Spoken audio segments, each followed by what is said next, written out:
Di awal film diperlihatkan seorang gadis yang sedang dalam perjalanan pulang.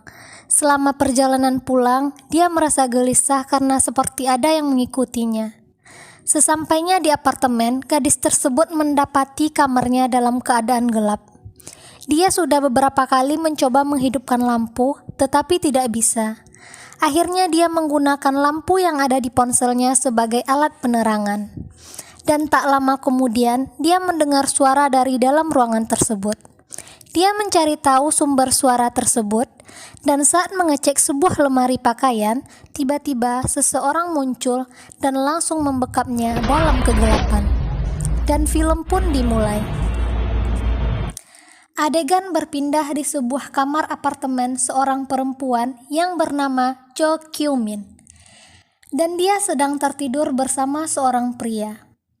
Setelah itu sang pria pun terbangun karena suara alarm jam tangannya. Kemudian dia makan lalu pergi.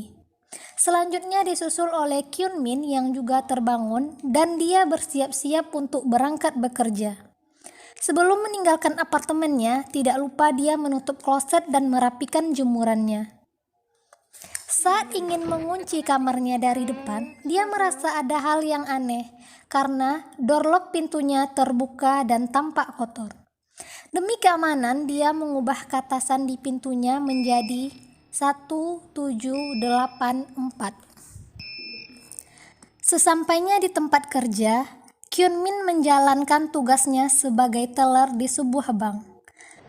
Sepulangnya Kyun-min dari tempat kerja, diperlihatkan seorang perempuan bernama Yuju. Dia adalah sahabat Kyun-min. Mereka sedang berbincang terkait pekerjaan.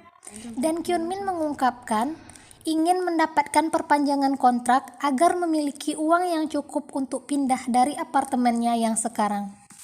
Di saat mereka sedang mengobrol, tampak seorang pria yang sedang memperhatikan mereka dengan tatapan yang cukup aneh. Sesampainya di apartemen, dia disambut oleh penjaga apartemen shift malam. Kyun-min diberikan sebuah titipan paket, ternyata itu adalah paket dari ibunya. Kyun-min tahu setelah melihat surat yang tertempel di depan pintu apartemen kamarnya. Dan di sini, dia lagi-lagi menemukan door lock pintunya terbuka. Setelah itu Kyun-min menelpon ibunya dan terjadilah perbincangan antara ibu dan anak. Tidak lupa, Kyun-min menanyakan kepada ibunya apakah membiarkan door lock pintunya terbuka begitu saja. Ternyata, ibunya tidak merasa melakukan hal tersebut. Di sini tampak Kyun-min merasa kebingungan. Siapa yang mengotak-ngatik door lock miliknya?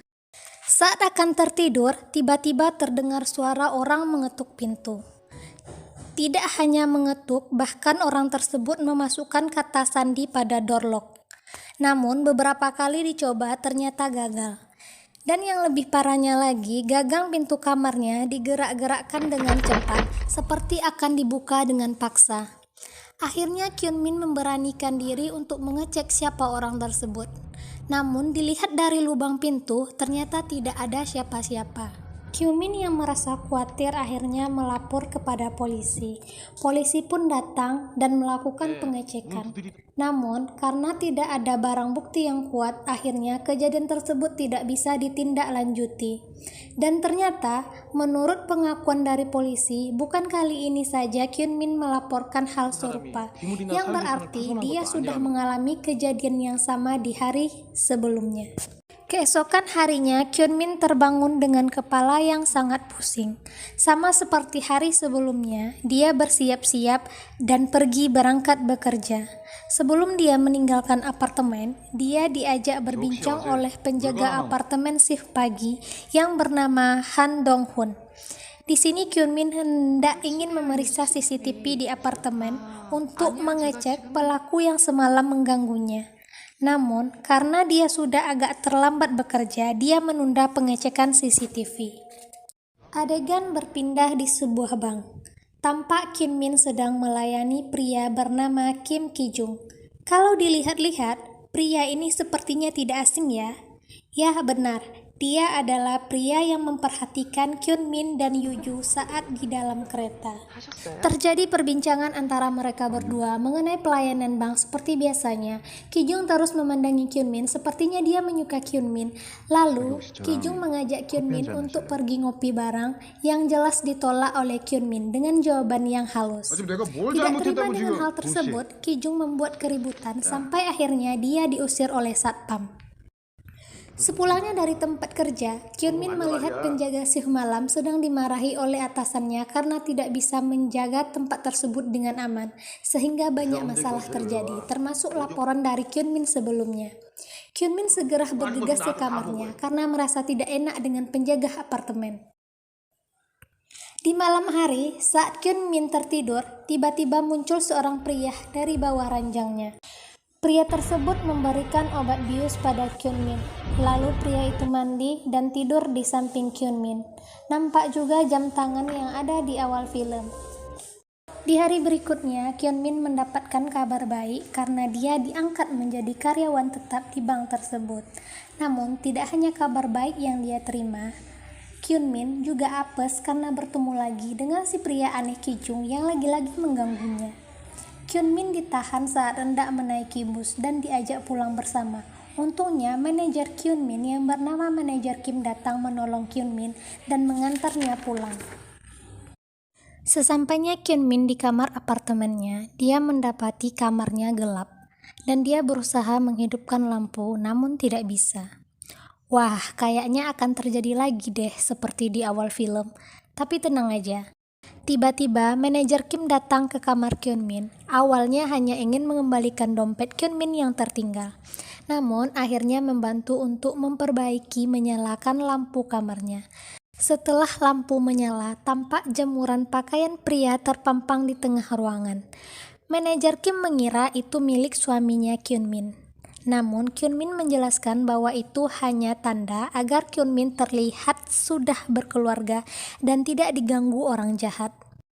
Setelah itu, Kyunmin masuk ke kamar mandi dan dia mendapati hal yang aneh, yaitu tutup klosetnya terbuka. Seperti yang kita lihat di awal film, bahwa Kyunmin ini mempunyai kebiasaan menutup kloset sebelum pergi bekerja. Lantas, ulah siapa itu?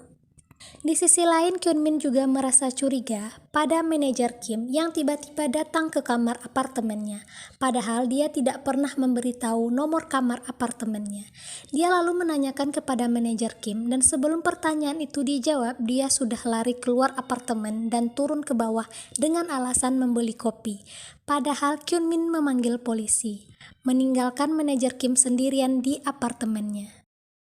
Akhirnya, Kyunmin kembali lagi ke kamarnya bersama 2 orang polisi dengan rencana menangkap manajer Kim yang dicurigai selama ini telah mengganggunya. Namun betapa terkejutnya saat pintu kamar terbuka, manajer Kim sudah dalam keadaan tidak bernyawa dengan dasi mengikat di lehernya. Kyunmin pun dibawa ke kantor polisi dan diselidiki. Dan dia dicurigai telah melakukan pembunuhan berencana dengan bersengkongkol dengan orang untuk membunuh manajer Kim dan lalu berpura-pura memanggil polisi. Di sini juga ditegaskan bahwa manajer Kim ini mengetahui nomor kamar Kyunmin karena menanyakan kepada penjaga apartemen. Ternyata Kyunmin telah berburuk sangka pada manajer Kim. Walaupun belum dijadikan sebagai tersangka, namun hal ini jelas berpengaruh terhadap hidupnya Kyunmin. Dia mendapat stigma negatif dan dia dipecat dari tempat kerjanya. Suatu ketika, Kyunmin melakukan pengecekan CCTV, namun sesuai info dari penjaga shift pagi yang bernama Dong-hoon, CCTV depan koridor kamarnya itu tidak berfungsi. Dan dia menambahkan info, pengetukan pintu tersebut lumrah terjadi. Biasanya terjadi karena orang mabuk dan lupa kamarnya di mana. Di sini Dong-hoon seakan menutup-nutupi sesuatu. Kyunmin juga terlihat tidak puas dengan jawaban Dong-hoon itu. Adegan berpindah di kamar Kyunmin. Saat membersihkan kamarnya, dia menemukan sebuah alat scanner. Jadi, alat ini berfungsi untuk membuka door lock selain menggunakan sandi. Karena penasaran, akhirnya Kyunmin mencoba menggunakan alat tersebut. Pertama-tama di pintu kamarnya, namun tidak berfungsi. Lantas dia mencoba di semua kamar apartemen. Akhirnya dia menemukan door lock yang sesuai.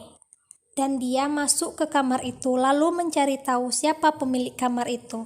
Saat sedang melihat-lihat sekitar, ditemukan berkas-berkas surat mengenai kartu kredit dengan nama pemilik Gah Sun-hye. Keesokan harinya, Kyunmin bertemu dengan Yuju. Bermodalkan berkas yang ditemukan sebelumnya, Yuju bisa mendapatkan daftar transaksi dari kartu kredit milik Sun-hye. Tujuannya adalah untuk menyelidiki lebih lanjut tentang Sun-hye. Kalau ditanya bagaimana bisa Yuju ini mendapatkan daftar transaksi tersebut, jelas karena dia pegawai bank yang sudah memiliki akses untuk mendapatkannya. Tampak ada yang mencurigakan dari daftar transaksi tersebut karena penggunanya selalu membeli produk dengan harga 3.200 won setiap jam 13.00 bertempat di minimarket dekat apartemen Kyunmin. Yuju juga mengirim pesan kepada nomor Sun-hye namun tidak ada respon. Akhirnya mereka memutuskan mengecek langsung ke minimarket. Tujuannya adalah untuk mengetahui barang apa saja yang seharga 3.200 won. Namun sayangnya mereka tidak menemukan titik terang karena kekurangan petunjuk. Suatu ketika terdengar seorang wanita sedang membeli bubur sayur dengan harga 3.200 won. Mereka mencurigai itu adalah Sun-hye. Mereka langsung mengikutinya. Saat melakukan pengejaran, mereka kehilangan jejak dan akhirnya memutuskan untuk berpencar. Di satu sisi, Kyunmin menemukan pintu rumah yang terdapat tumpukan bubur sayur sama seperti yang dia lihat di minimarket. Dia pun mencoba masuk ke rumah tersebut dengan memasukkan kata sandi door lock yang terpasang di pintunya. Dia memasukkan nomor secara asal-asalan. Sudah beberapa kali dicoba, namun gagal. Tiba-tiba instingnya mengatakan sesuatu. Dia mencoba memasukkan password yang sama dengan kamar apartemennya, yaitu 1784. Dan ternyata pintu pun terbuka. Kyunmin pun masuk ke rumah tersebut yang tampak seperti tidak berpenghuni. Saat dia memasuki suatu kamar, ternyata terdapat seorang wanita yang sedang tertidur dengan kondisi tangan diikat. Di sini Kyunmin tampak sangat kaget. Dia mencoba menghubungi polisi untuk meminta pertolongan. Namun, tiba-tiba ada orang lain yang masuk ke rumah tersebut. Kemungkinan besar ini adalah pelakunya yang psikopat.